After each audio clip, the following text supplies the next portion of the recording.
James McDonnell got his chance.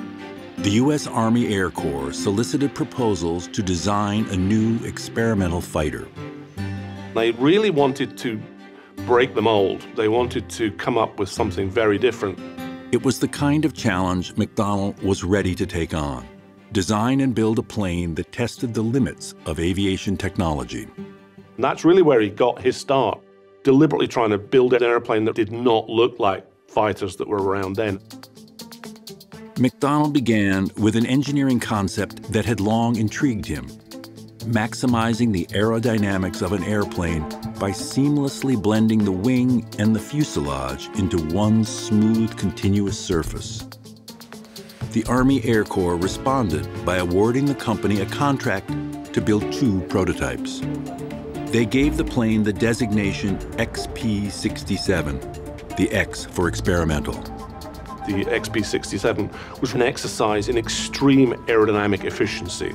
It was very smooth, no corners on it, everything was concealed. It's a lovely looking airplane, reminiscent of today's stealth designs. But McDonnell wanted the engines that powered the XP-67 to be as advanced as the design of the fuselage. He wanted the XP-67 to exploit jet technology. From their inception, aircraft were powered by piston engines that turned propellers. But the speed of a propeller plane has a limit. When the tip of the propeller approaches the speed of sound, shock waves are generated, causing instability. Jet engines do not generate the same debilitating shock waves. They draw air into an internal chamber where it is compressed, mixed with fuel, and ignited, creating thrust. Jet engines are built for speed. In the early 1940s, the development of the jet engine was just beginning. But James McDonnell understood if jet engines could be made to work, they would take a plane higher and faster than any existing piston engine.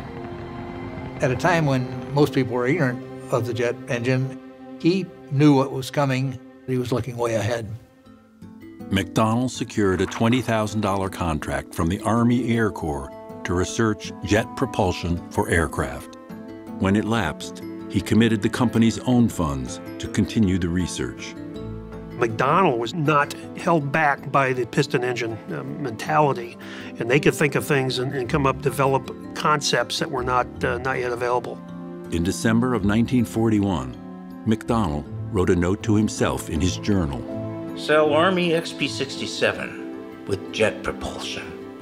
A move from a piston engine to a jet engine would have been a great advancement on this XP-67. But the choice of which engine would power the XP-67 was not up to James McDonnell. It's wartime. There was definitely a sense of urgency in getting weapons of war out from design stage to test stage to operational stage as quickly as possible. The Air Corps rejected McDonnell's request, insisting instead that the XP-67 be paired with a conventional piston engine made by Continental Motors. Once in the air, the XP-67 received positive reviews. One test pilot wrote, "The general flight handling characteristics are delightful, and it handles exceptionally well." Continental's piston engines, however, were underpowered and prone to overheating, which would have devastating consequences. On a test flight in St. Louis, the left engine caught fire. The pilot was able to land, but the fire spread.